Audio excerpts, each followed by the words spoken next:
Começa agora a Hora do Ângelus, na Rádio Cerrado. Segunda-feira, 11 de agosto, nós estamos no mês vocacional, começando juntos mais uma semana. Rezemos nesse dia por todos os pais. Ontem celebramos o Dia dos Pais. Por todos os pais de família, por aqueles que cuidam dos seus filhos, que cuidam da sua família.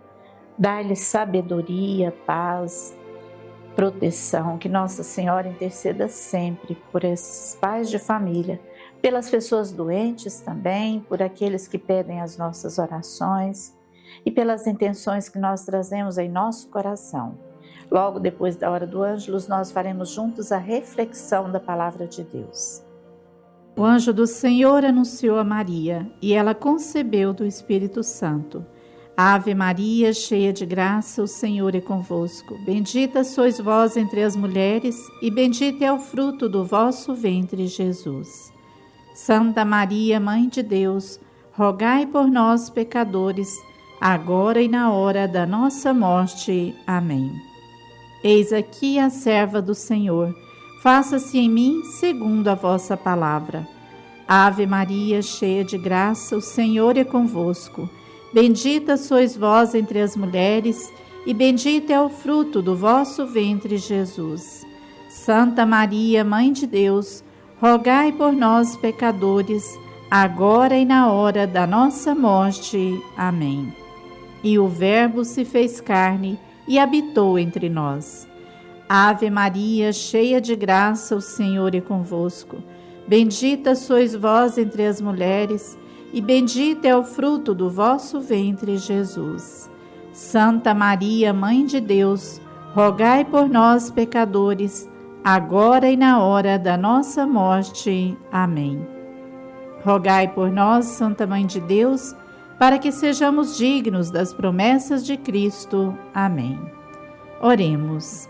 Derramai, ó Deus, a vossa graça em nossos corações, para que, tendo conhecido pela anunciação do anjo a encarnação de Jesus Cristo, vosso Filho, cheguemos pela sua paixão e morte na cruz à glória da ressurreição. Por Cristo nosso Senhor. Amém.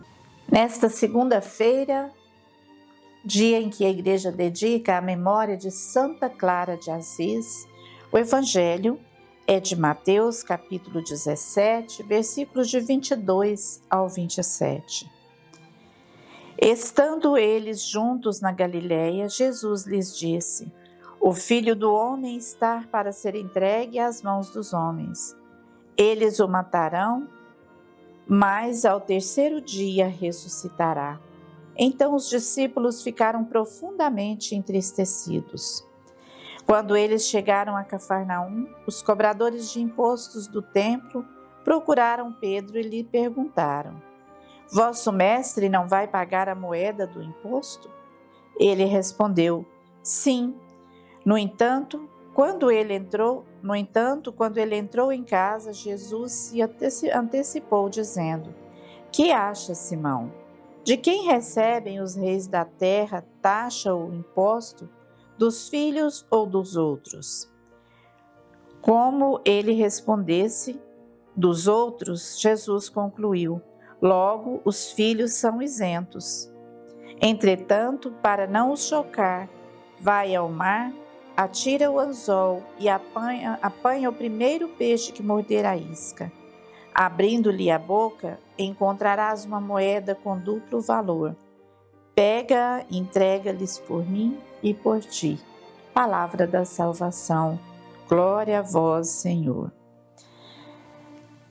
Hoje nós estamos vendo mais uma vez Jesus falando sobre a sua morte na cruz, que haverá de ser entregue e de ser morto na cruz, mas que haverá de ressuscitar no terceiro dia. Os apóstolos estão assustados com essa ideia, com essa fala de Jesus insistente de que vai ser entregue, que vai ser morto, que vai ser preso numa cruz. E eles ficam angustiados com essas afirmações. E às vezes não entendem que Jesus é o Filho de Deus, é o Rei, eles reconhecem como o Messias, o Salvador, e não entendem por que o Filho de Deus deverá ser morto. Pensam que Jesus deveria assumir o trono, se tornar um rei poderoso, e não uma pessoa fraca que vai ser pego, preso e condenado à morte. Os seus apóstolos o querem como um rei triunfante. E às vezes nós também esquecemos que Jesus foi humilde, que Jesus passou pela cruz. E a cruz para nós cristãos é o símbolo da vida entregue para a salvação do mundo, é o símbolo do amor, é o símbolo do cristianismo.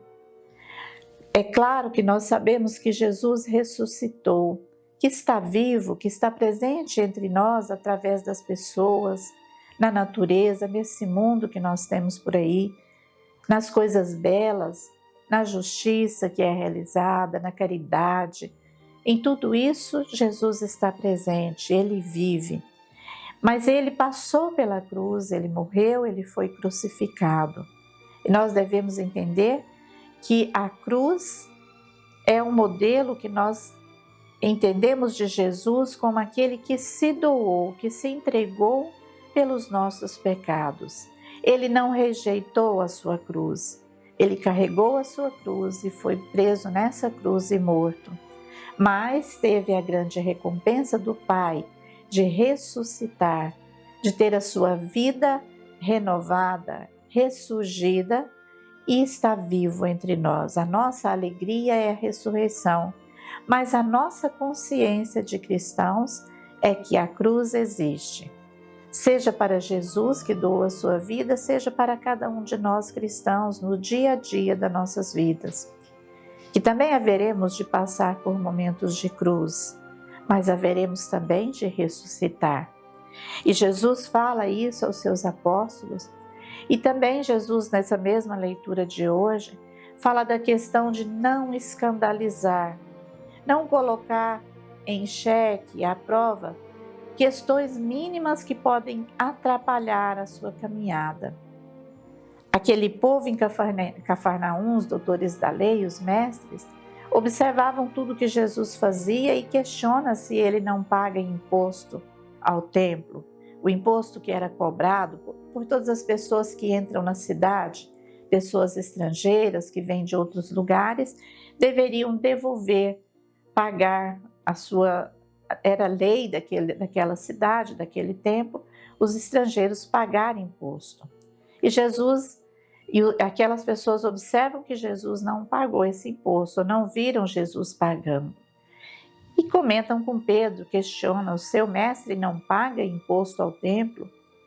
E Pedro responde: sim, ele paga, como se quisesse fugir daquele assunto e quisesse defender o seu mestre.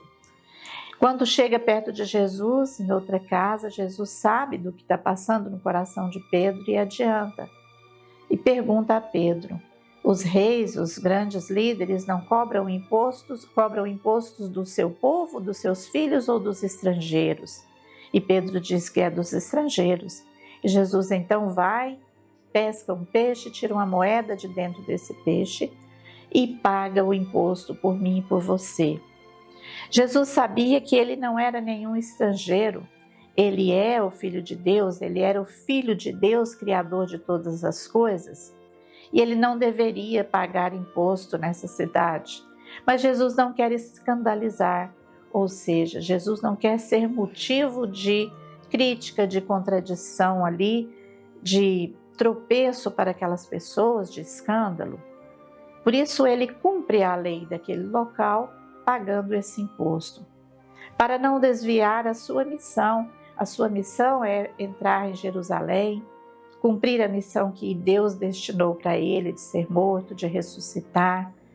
E se ele deixar de pagar um imposto, aquilo ali vai chamar a atenção para outras coisas que não é da missão de Jesus. Por isso ele não provoca nenhum escândalo.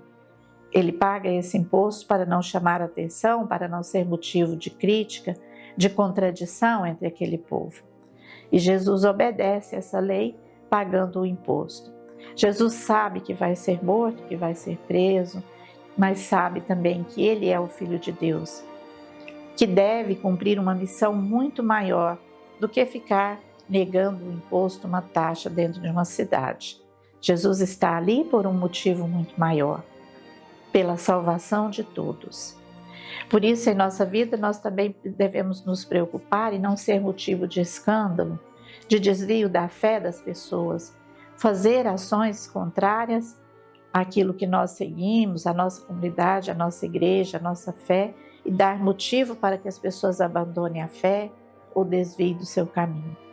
Que nós sejamos exemplos também de aceitação, de obediência, assim como Jesus foi. E que o Espírito Santo nos ajude a continuar firmes em nossa fé, acreditando que Jesus morreu por nós, mas ressuscitou e está presente entre nós.